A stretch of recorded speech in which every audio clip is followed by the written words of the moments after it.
Hello there, YouTubers, TikTokers, subscribers, non-subscribers, and all of you who are watching this video. Welcome to my channel. I'm your host, RoseRed17, and this video is about Fairy Tail 100 Year Quest, Volume 15, Chapters 127 to 135. Now for this one, I am not sure if these are all the chapters in this volume. I usually go by the Fairy Tail Wiki to tell me which chapters are in which volumes after the release of the cover page. As so, I saw the cover page on X, and after releasing the Japanese version in Japan, I waited about 3 or 4 days until they have it on the wiki site, because that's how long it usually takes to upload it. But it's been about 3 weeks since then. It got me thinking if the person uploaded the chapter list on the website didn't get that volume yet. So I decided to put matters into my own hand and guess which chapters are in this volume, which is chapters 127 to 135. Why these chapters, you may ask? Well, after a little digging, I have noticed that each volume has exactly 9 chapters plus the omics. So I started with chapters 127 and counted down to 135, and those are the chapters I will be reviewing on this video. Now, you can correct me if I'm wrong, but just to let you know, once I start here, there's no fixing it. Also, by the time I wrote this intro was in August 21st, 2023, and recorded it in August 27, 2023. If the chapters are still not there on the wiki website, then I waited long enough.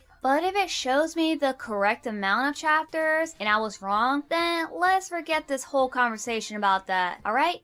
Alright, here we go. So, starting off with this volume is Natsu going up against these guys. And knowing him, he is itching for a fight. But to my surprise, Natsu doesn't even fight back. He was thinking about fighting, but he remembers what Lucy said about reading the atmosphere and dodging their attacks. Even though Natsu didn't fight them, he still managed to take them down. How, you may ask? By sneezing. I am not joking, that is what happened. After nearly getting his head cut off, he felt a tickle in his nostrils and then, achoo!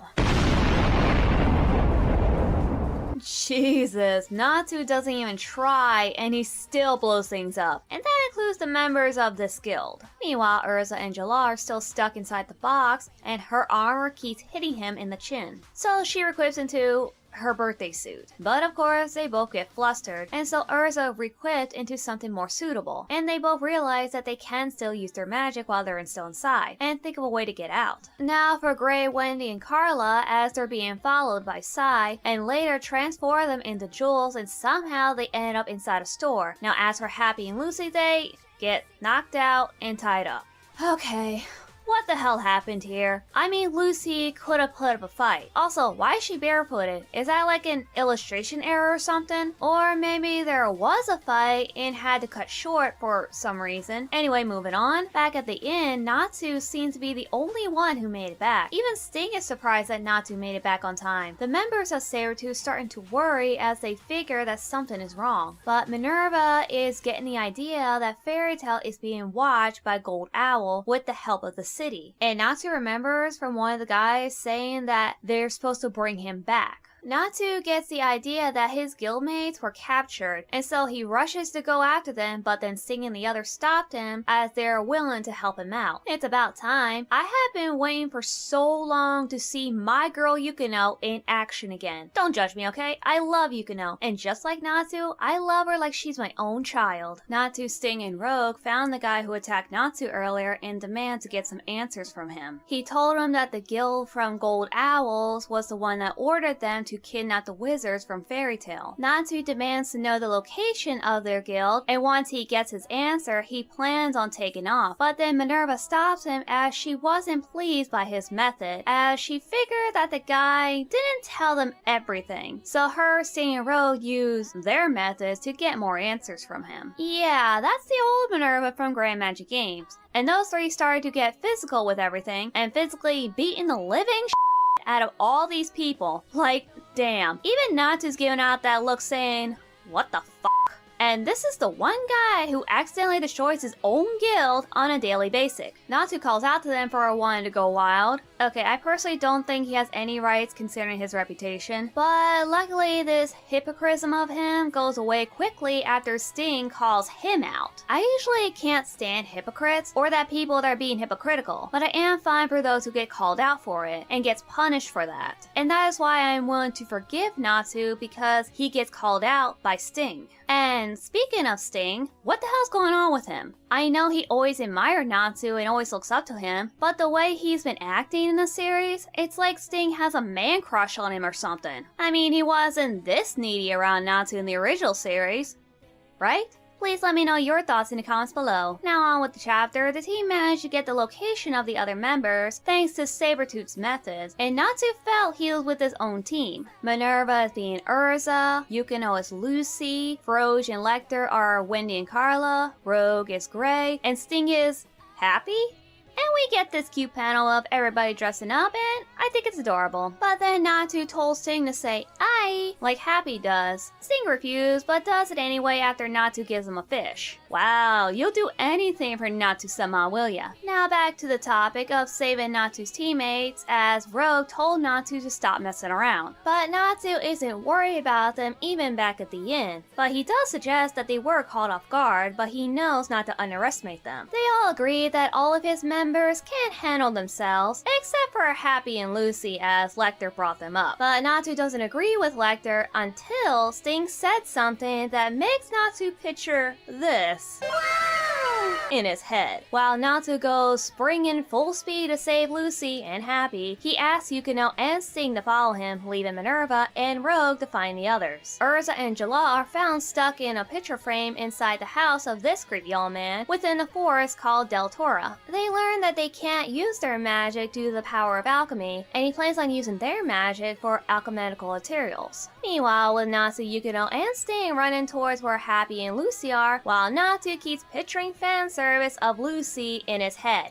Like, what the hell's going on here? And speaking of Lucy and Happy, here they are behind bars, inside a cave, watching this old lady chewing on a dry potato making strange sounds that makes them feel uneasy. Ugh, I feel uneasy looking at this. Lucy asked her why she kidnapped them, but the old lady told her that it was the Gold Owl that hired them to do so, and that they want the wizard from Fairy Tale, and if any of them catches even one of them, they get a hefty price. Meanwhile, Rogue finds the Guild of the Gold Owls and uses his shadows to sneak inside, and then he ends up finding Gray, Wendy, and Carla tied up and surrounded by the gang of members. Gray, Wendy, and Carla are unable to use their magic due to the fact that the ropes are transmuted out of magic sealing stones. However, ropes can be cut, as demonstrated by Rogue. Once the two are free, the chaos starts, and then we get these guys, who are the big guys in the guild according to Sai, after turning into smoke for shutting his mouth. Well, goddamn, I knew this guy was annoying, but Jesus. Anyway, it looks like there's going to be a battle between these two against Wendy and Gray. Meanwhile, Natsu, Sting, and Yukino managed to find Lucy and Happy. Sting was willing to scold the old lady for kidnapping them, but her eyes turned all puppy dog-like and made Sting feel guilty for pestering an old woman. But Natsu, however, doesn't give a shit. I mean, he sends her flying, and the reactions from everyone around him is what you expected. Lucy and Happy are released from the prison, but then suddenly they get an unexpected guest, and it turns out to be Athena, as she released her powers and makes everybody cry? Really? Okay, that cannot be the only power she has. There's got to be more. They continue crying as Lucy asks what kind of magic this is, but Athena told her that it's not magic, it's alchemy. Lucy counteracts her reply and explains her version of what alchemy is, which is like magic but has more ingredients to it. But then suddenly Natsu burns off his tears to Athena's surprise and told her that they had been looking for her as he and Lucy accidentally spilled the beans about the dragon gods in front of Sting and Yukino. Whoops. Athena understood their situation, but she has direct orders from her master to captured wizards from the Fairy Tale Guild. The group keeps asking her, but she keeps refusing to answer. But then Natsu decides he wants to pick a fight with her because she messed with Fairy Tale. Natsu picking a fight once again, why am I not surprised? But this could be an interesting fight. Meanwhile, back at the Gold Owls, Rogue, Wendy, and Gray are dealing with these two, but they're actually a lot tougher than they look, and that's because they turn out to be machines that was created played by Duke, the guild master of the Gold Owl. He also turned out to be the disciple of Alceria, and also the one who built Athena. Duke tells him his reasons for building Athena, and that was requested by his master to build a weapon to destroy the dragon gods. Duke is an alchemist that creates human machines, and that Athena was his best work. However, Athena escaped from him and decided she wanted to become human, even though she has no emotions. But they managed to find her and wishes for her completion. And speaking of Athena, we see her blast her laser beam from her eyes shooting at Natsu and the others as they hit the deck. She shoots another beam, but this time Sting eats it since it's made of light. Okay, I thought there's going to be a battle between her and Natsu, but it looks like a setup between these two instead. I'm a little confused. But you know what, I'll wait until the next chapter and see what happens. Because right now it seems like Minerva found Urza and Jalal as she uses her magic to swap places between the two with the guy who captured them. Now he's the one in the painting, as Urza attempts to threaten him to tell her everything he knows. But it turns out that he doesn't know anything, as these two reveal themselves and show their abilities as well. 2 weeks later. Wow, I never thought I'd get bored by a chapter of 100-year quest. I mean, there are chapters I dislike, but this one wasn't bad. It was just boring. You have Urza, Jalal, and Minerva fighting giant stuffed animals, which is nothing wrong with it, as these stuffed animals can be deadly as Also, one of the girls becomes a giant and then steps on Minerva. Yeah, I doubt that considering the fact that people rarely die in the series. Okay, some people may have died, but not anybody we knew. Also, despite the fact that people just miraculously come back to life. Overall, this is not my type of chapter. Again, nothing wrong with it, just boring to me, that's all. Heck, I don't even want to describe what's going on, it's that boring. So let's see what happens in the next chapter. 2 weeks later.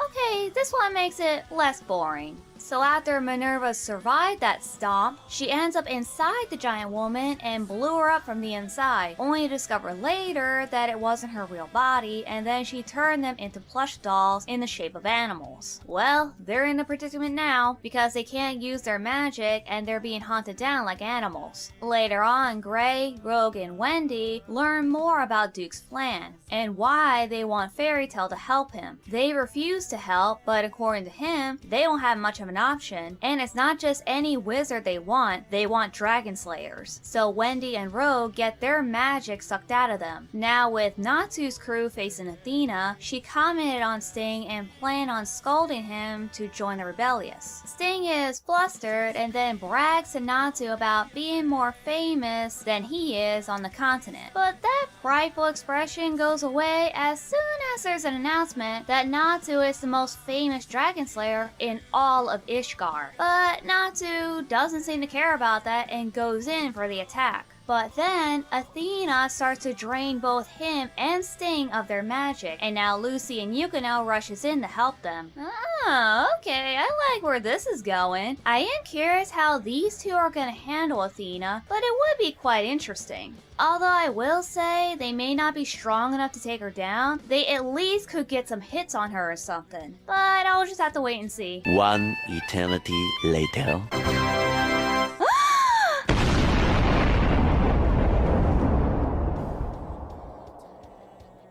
Okay, as much as I love seeing my girl with that ability, there are some downfalls to this. First of all, she just suddenly learned this on the back of her head after seeing Lucy doing it for the first time. From what I remember, Lucy didn't obtain this ability until after Aquarius sacrificed her own key. There have been a lot of complaints on X about this little incident about Yukino only just suddenly gained this ability, and though I am a Yukino fan, I do have to agree with most of them. But at least there's one thing that she couldn't do yet, and that is combining the two star dresses together, which is a relief if you think about it. It took Lucy a whole year to get that right, so we still have the even playing field. But it's still nice to see my girl kick some along with everybody else's favorite celestial wizard. So Lucy and Yukino gave everything they got to take down Athena, but only to find out that nothing worked, and then Athena decided to set them on fire, only to discover by the ingenious Lucy that it's all an illusion. Lucy has also discovered that Athena does have feelings, but she doesn't know how to express them, and so she decided to negotiate with her. Okay, I will admit, what she's going to talk about her is going to be like a friendship speech or something like that. Well, whatever her idea is, I am pretty curious of what she's going to do.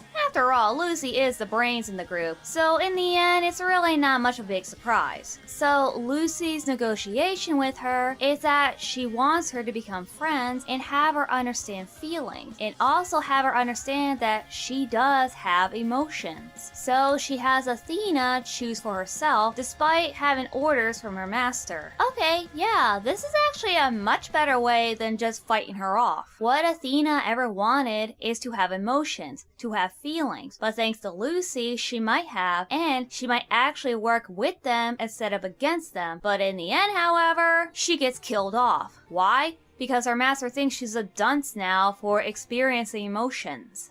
Damn, she may be a robot, but she just discovered having a heart. But this guy has no heart, so he only designed her to be an ultimate weapon. But once she developed feelings, he's nothing to her. So now I am more curious of what's going to happen next. Okay, is there anything else I'm missing from this chapter? Oh yeah, Urza, Jalal, and Minerva managed to find an exit from the crazy world and escape back into their regular form. Now, where did this exit come from? Well, it turns out that the older sister created that exit because she got bored of them. Yeah, that reminds me of the title of this chapter is Bored. So this chapter was entitled to this woman who got bored of her subjects and has nothing to do with Athena and Lucy's conversation. You know what? They should have renamed this title Negotiation, because it was literally the whole purpose of this chapter. But instead, this title is dedicated to this woman's sense of boredom. I guess beggars can't be choosers. Well then everyone, thank you for watching, and if you are new here to this channel, you can please subscribe if you like to. You can also hit that notification button for new updates on my newest videos. Don't forget to check me out on X, TikTok, and Discord, and I will see you all in the next video. Rosefred17 out.